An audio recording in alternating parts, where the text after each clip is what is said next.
ಆತ್ಮೀಯ ವಿದ್ಯಾರ್ಥಿಗಳೇ, ತಮಗೆಲ್ಲ ಮಹಾಂತ್ ಮುದ್ದನ್ನ ಯೂಟ್ಯೂಬ್ ಚಾನಲ್ಗೆ ಸ್ವಾಗತ. ಇವತ್ತಿನ ಈ ವಿಡಿಯೋದಲ್ಲಿ ನಾವು 9th ಸೆಕೆಂಡ್ ಲ್ಯಾಂಗ್ವೇಜ್ ಕನ್ನಡದ ಶಬರಿ ಪದ್ಯಪಾಠದ ಅಭ್ಯಾಸದ ಪ್ರಶ್ನೋತ್ತರಗಳು ಹಾಗೂ ಭಾಷಾಭ್ಯಾಸದ ಉತ್ತರಗಳನ್ನು ನೋಡೋಣ. ವಿದ್ಯಾರ್ಥಿಗಳೇ, ನಾನು ಸೆಕೆಂಡ್ ಲ್ಯಾಂಗ್ವೇಜ್ ಕನ್ನಡದ 7th to 10th ಎಲ್ಲ ಪಾಠಗಳ ವಿಡಿಯೋ ಮತ್ತು ಪ್ರಶ್ನೋತ್ತರಗಳನ್ನ ಮಾಡ್ತಾ ಇರ್ತೇನೆ. ಸೊ ಅದಕ್ಕೋಸ್ಕರ ನಮ್ಮ ಮಹಾಂತ್ ಮುದ್ದನ್ನ ಯೂಟ್ಯೂಬ್ ಚಾನಲನ್ನು ಸಬ್ಸ್ಕ್ರೈಬ್ ಮಾಡ್ಕೊಳ್ರಿ. ಹಾಗೆ ಈ ವಿಡಿಯೋದ ಡಿಸ್ಕ್ರಿಪ್ಷನ್ ಇರುವಂಥ ವಾಟ್ಸಪ್ ಗ್ರೂಪ್ಗೆ ಜಾಯ್ನ್ ಆಗ್ರಿ ಅಂತ ಹೇಳ್ತಾ ಈಗ ಪ್ರಶ್ನೋತ್ತರಗಳನ್ನ ನೋಡ್ತಾ ಹೋಗೋಣ. ಕೆಳಗಿನ ಪ್ರಶ್ನೆಗಳಿಗೆ ಒಂದು ವಾಕ್ಯದಲ್ಲಿ ಉತ್ತರಿಸಿರಿ. ಶಬರಿ ಎಲ್ಲಿ ವಾಸವಾಗಿದ್ದಳು? ಶಬರಿಯು ವಿಂಧ್ಯಾರಣ್ಯದಲ್ಲಿ ವಾಸವಾಗಿದ್ದಳು. ಅಥವಾ ನಿಮಗೆ ಇನ್ನೊಂದು ವಿಷಯ ಗೊತ್ತಿರಲಿ, ಮತಂಗ ಮುನಿಯ ಆಶ್ರಮದಲ್ಲಿ ವಾಸವಾಗಿದ್ದಳು ಅನ್ನೋದು ಗೊತ್ತಿರಲಿ. ಆದರೆ ನಿಮ್ಮ ಉತ್ತರ ಈ ಮತಂಗ ಮುನಿಯ ಆಶ್ರಮ ಏನು ಬರೆಯುವ ಅವಶ್ಯಕತೆ ಇಲ್ಲ. ಶಬರಿಯು ವಿಂಧ್ಯಾರಣ್ಯದಲ್ಲಿ ವಾಸವಾಗಿದ್ದಳು. ಶಬರಿ ಯಾರ ನಿರೀಕ್ಷೆಯಲ್ಲಿದ್ದಳು? ಶಬರಿಯು ತನ್ನ ಆರಾಧ್ಯ ದೈವವಾದ ಶ್ರೀರಾಮನ ನಿರೀಕ್ಷೆಯಲ್ಲಿದ್ದಳು. ಶಬರಿ ರಾಮನಿಗೆ ಕೊಡಲು ಏನನ್ನು ತಂದಳು? ಶಬರಿಯು ರಾಮನಿಗೆ ಕೊಡಲು ಕಾಡಿನ ಗಿಡಗಳಿಂದ ಆಯ್ದ ಸಿಹಿಯಾದ ಹಣ್ಣುಗಳ ಬುಟ್ಟಿಯನ್ನು ತಂದಳು. ಶಬರಿಗೆ ಶ್ರೀರಾಮನು ಹೇಗೆ ಕಂಡನು? ಶಬರಿಯ ಒಳಗಣ್ಣಿನ ಸಾರ್ಥಕ್ಯದ ಸವಿ ಹುಟ್ಟಿ ಹರಿಯಾಗಿ ಕಂಡನು. ಇದು ಭಾಳ ಆಗ್ತದ ಅಂತ ಅನ್ಸಿದ್ರ ಶಬರಿಗೆ ಶ್ರೀರಾಮನು ಹರಿಯಾಗಿ ಕಂಡನು. ಇದಿಷ್ಟನ್ನ ನೀವು ಬರೆದ್ರೂ ಸಹಿತ ಸಾಕಾಗ್ತದ. 3-4 ವಾಕ್ಯಗಳಲ್ಲಿ ಉತ್ತರಿಸುವ ಪ್ರಶ್ನೆಗಳು.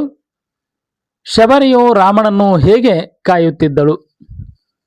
ವಿಂಧ್ಯಾರಣ್ಯದಲ್ಲಿದ್ದ ಶಬರಿಯು ರಾಮನ ಕನಸನ್ನೇ ಮರವಾಗಿಸಿಕೊಂಡು ರಾಮನಾಮವನ್ನೇ ಸಿಹಿಯಾದ ಜೇನಾಗಿಸಿಕೊಂಡು ಅತ್ಯಂತ ತನ್ಮಯತೆಯಿಂದ ಕಾಯುತ್ತಿದ್ದಳು. ಅವಳು ಸದಾ ಸುತ್ತಮುತ್ತಲಿನ ಹಾದಿಯನ್ನು ನೋಡುತ್ತಾ ರಾಮನು ಇನ್ನೂ ಬರಲಿಲ್ಲವಲ್ಲ ಎಂದು ಹತಾಶೆಯಿಂದ ನಿಟ್ಟುಸಿರುಡುತ್ತಿದ್ದಳು. ಕಾಡಿನ ಮರಗಿಡಗಳ ಎಲೆಗಳು ಅಲ್ಲಾಡಿದರೆ ಹಾಗೂ ಮೃಗಪಕ್ಷಿಗಳು ಸುಳಿದಾಡಿದರೆ ರಾಮನೇ ಬಂದಿರಬಹುದೆಂದು ಭಾವಿಸಿ ಸೊಂಟದ ನೋವಿದ್ದರೂ ಛಲದಿಂದ ಎದ್ದು ನಿಂತು ಕಾಯುತ್ತಿದ್ದಳು.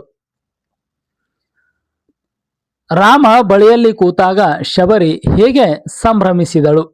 ಉತ್ತರ: ಶ್ರೀರಾಮನು ತನ್ನ ಬಳಿಗೆ ಬಂದು ಕುಳಿತಾಗ ಶಬರಿಯ ಮುಖವು ಮೊಗ್ಗು ಅರಳಿ ಹೂ ಬಿರಿದಂತೆ ಸಂತೋಷದಿಂದ ಕಂಗೊಳಿಸಿತು. ಅವಳು ರಾಮನನ್ನು ಅತ್ಯಂತ ಮಮತೆಯಿಂದ ಅಪ್ಪಿ ಹಿಡಿದಳು. ರಾಮನ ಮೈಮನಸ್ಸುಗಳನ್ನು ತನ್ನ ಪ್ರೀತಿಯ ಕೈಯಿಂದ ಸವರಿದಳು. ಆ ಸಮಯದಲ್ಲಿ ಆಕೆಯ ಕಣ್ಣುಗಳು ಆನಂದ ಬಾಷ್ಪಗಳಿಂದ ತುಂಬಿ ಬೆಳಗಿನ ಮಂಜಿನಂತೆ ಕರಗಿದವು. 3ನೇ ಪ್ರಶ್ನೆ. ಶಬರಿ ರಾಮನಿಗೆ ಹೇಗೆ ಉಪಚರಿಸಿದಳು? ಶಬರಿಯು ರಾಮನಿಗಾಗಿ ಕಾಡಿನ ಅನೇಕ ಮರಗಿಡಗಳಿಂದ ಕೊಯ್ದು ತಂದಿದ್ದ ಹಣ್ಣುಗಳ ಬುಟ್ಟಿಯನ್ನು ಎತ್ತಿ ತಂದಳು.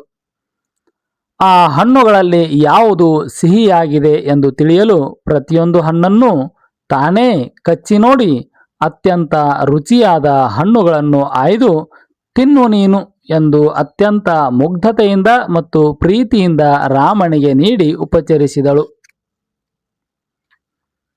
ಸಂದರ್ಭದ ಹೇಳಿಕೆಗೆ ಹಿನ್ನೆಲೆ ಮತ್ತು ಸ್ವಾರಸ್ಯ.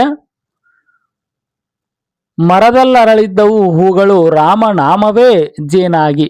ಈ ಸಾಲನ್ನು ಡಾಕ್ಟರ್ ನಾ ಮೊಗಸಾಲೆ ಅವರು ಬರೆದಿರುವ ಶಬರಿ ಎಂಬ ಪದ್ಯದಿಂದ ಆರಿಸಲಾಗಿದೆ.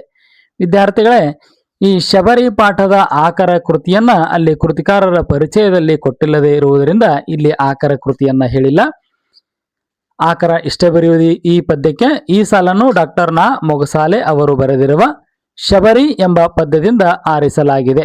ಸಂದರ್ಭ: ಶಬರಿಯ ಮನಸ್ಸಿನಲ್ಲಿ ರಾಮನ ಕನಸೆ ಮರವಾಗಿ ಬೆಳೆದಿತ್ತು. ಆ ಮರದಲ್ಲಿ ಅರಳಿದ ಭಕ್ತಿಯ ಹೂವುಗಳಿಗೆ ರಾಮನಾಮವೇ ಸಿಹಿಯಾದ ಜೇನಿನಂತಿತ್ತು. ವಿಂಧ್ಯಾರಣ್ಯದಲ್ಲಿದ್ದ ಶಬರಿಯು ಶ್ರೀರಾಮನ ಬರುವಿಕೆಗಾಗಿ ಎಷ್ಟು ತನ್ಮಯತೆಯಿಂದ ಮತ್ತು ಭಕ್ತಿಯಿಂದ ಕಾಯುತ್ತಿದ್ದಳು ಎಂಬುದನ್ನು ಕವಿಯು ಓದುಗರಿಗೆ ವಿವರಿಸುವ ಸಂದರ್ಭದಲ್ಲಿ ಈ ಮಾತು ಬಂದಿದೆ. ಸ್ವಾರಸ್ಯ: ಶಬರಿಯ ರಾಮಭಕ್ತಿಯ ಅನನ್ಯತೆ ಏಕಾಗ್ರತೆ ಹಾಗೂ ಅವಳ ನಿಷ್ಕಲ್ಮಶ ತಪಸ್ಸಿನ ಪವಿತ್ರತೆ ಇಲ್ಲಿ ಅತ್ಯಂತ ರಮಣೀಯವಾಗಿ ಚಿತ್ರಿಸಲ್ಪಟ್ಟಿರುವುದು ಈ ಸಾಲಿನ ಸ್ವಾರಸ್ಯವಾಗಿದೆ. ಎರಡನೇದ್ದು, ಆರಿಸಿ ಕೊಡಬೇಕೆನ್ನುತ್ತಾ ಮುದ ತಳೆದಳು ಕಣ್ಣನ್ನೂ ಹಣ್ಣಾಗಿಸಿ ನಿಂತು. ಈ ಸಾಲನ್ನು ಡಾಕ್ಟರ್ ನಾ ಮೊಗಸಾಲೆ ಅವರು ಬರೆದಿರುವ ಶಬರಿ ಎಂಬ ಪದ್ಯದಿಂದ ಆರಿಸಲಾಗಿದೆ. ಸಂದರ್ಭ: ಕನಸಿನಲ್ಲಿ ಕಂಡಂತೆ ಶ್ರೀರಾಮನು ಲಕ್ಷ್ಮಣನೊಂದಿಗೆ ತನ್ನ ಮನೆಗೆ ಧಾವಿಸುತ್ತಿರುವುದನ್ನು ಅರಿತ ಶಬರಿಯು ಮುಂಜಾನೆ ಬೇಗ ಎದ್ದು ತನ್ನ ದೈನಂದಿನ ವಿಧಿಗಳನ್ನು ಮುಗಿಸಿ ರಾಮನಿಗೆ ಕೊಡಲು ಕಾಡಿನ ಅತ್ಯುತ್ತಮ ಹಣ್ಣುಗಳನ್ನು ಆಯ್ದು ಕೊಯ್ಯುತ್ತಿದ್ದಳು. ತನ್ನ ಆರಾಧ್ಯ ದೈವಕ್ಕೆ ಶ್ರೇಷ್ಠವಾದುದನ್ನೇ ಕೊಡಬೇಕೆಂಬ ಸಂತೋಷದಿಂದ ದಾರಿಯನ್ನೇ ಎವೆ ಇಕ್ಕದೆ ನೋಡುತ್ತಾ ನಿಂತಿದ್ದಳು ಎಂದು ಕವಿಯು ಓದುಗರಿಗೆ ವರ್ಣಿಸುವ ಸಂದರ್ಭದಲ್ಲಿ ಈ ಮಾತು ಬಂದಿದೆ.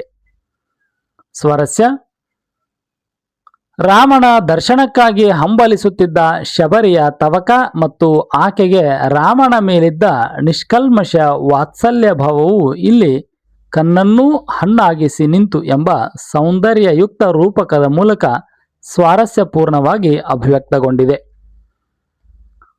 ಮೂರನೇದು, ಶಬರಿ ಪೂಸಿದಳು ರಾಮನ ಮೈಮನಸ್ಸುಗಳನ್ನು ಪ್ರೀತಿಯ ಕೈಯಿಂದ. ಆಕರ ಸೇಮಿದೆ.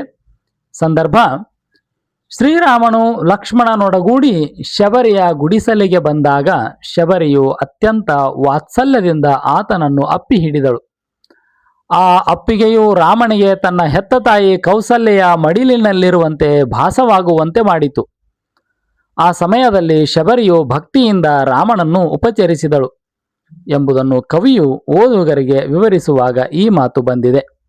ಸ್ವಾರಸ್ಯ: ತಾಯಿಯ ಸನ್ನಿಧಿಗೆ ಮರಳಿದ ಮಗನಂತೆ ರಾಮನು ಅನುಭವಿಸಿದ ನಿರಾಳತೆ ಹಾಗೂ ಕಾಡಿನ ಮುಗ್ಧ ತಾಯಿಯಾದ ಶಬರಿಯ ನಿಷ್ಕಲ್ಮಶ ಮಾತೃತ್ವದ ಸ್ಪರ್ಶ ಇಲ್ಲಿ ಅತ್ಯಂತ ಭಾವನಾತ್ಮಕವಾಗಿ ಕಣ್ಣಿಗೆ ಕಟ್ಟುವಂತೆ ಚಿತ್ರಿತವಾಗಿರುವುದು ಇದರ ಸ್ವಾರಸ್ಯವಾಗಿದೆ. ನಾಲ್ಕನೇದು, ಒಳಗಣ್ಣಲಿ ಸಾರ್ಥಕ್ಯದ ಸವಿ ಹುಟ್ಟಿ ಹೊರಗಣ್ಣಲಿ ಹರಿಯಿತು ನದಿಯಾಗಿ. ಆಕರ ಸೇಮಿದೆ.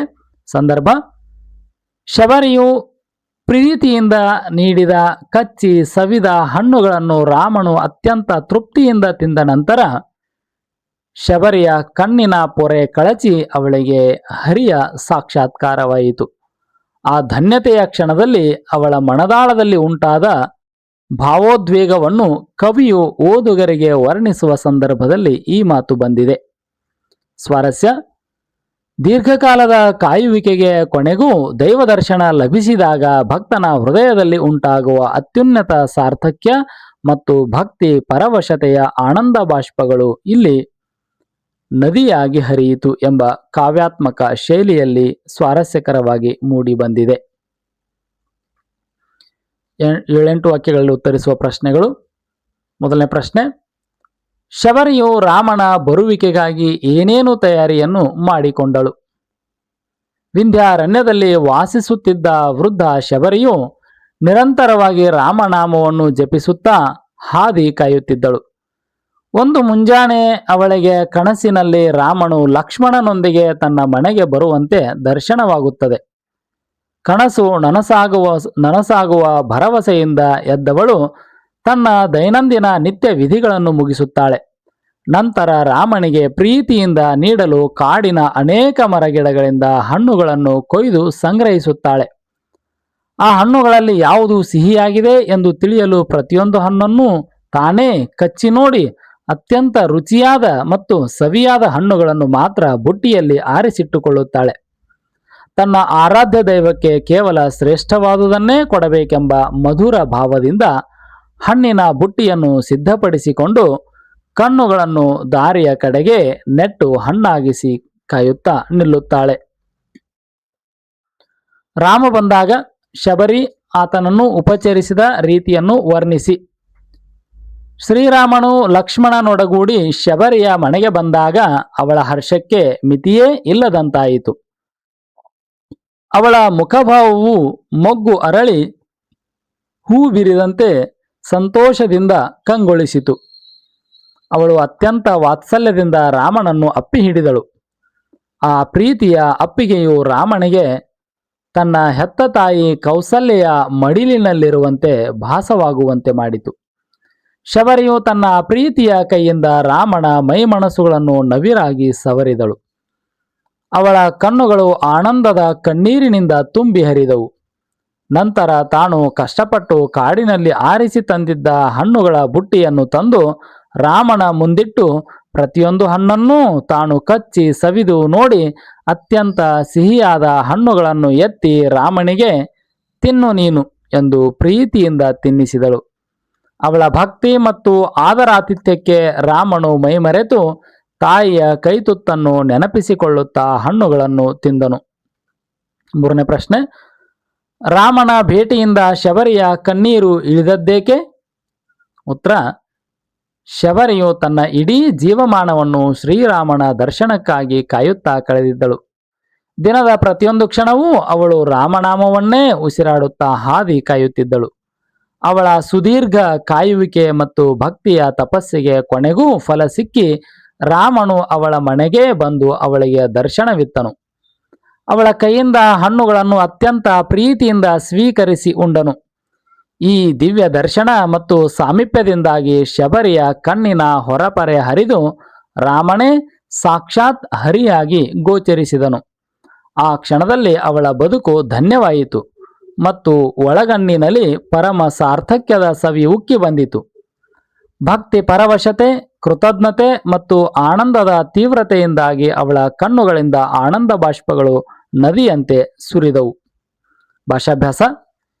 ಇಲ್ಲಿ ಕೊಟ್ಟಿರುವಂತಹ ವಿಶೇಷವಾಗಿರುವಂತಹ ಉಕ್ತಿಗಳನ್ನು ಅಥವಾ ಇಲ್ಲಿರುವಂತಹ ಈ ನುಡಿಗಟ್ಟುಗಳನ್ನು ವಾಕ್ಯಗಳಲ್ಲಿ ಬಳಸಿ ಬರೆಯಿರಿ ಅಂತಿದೆ.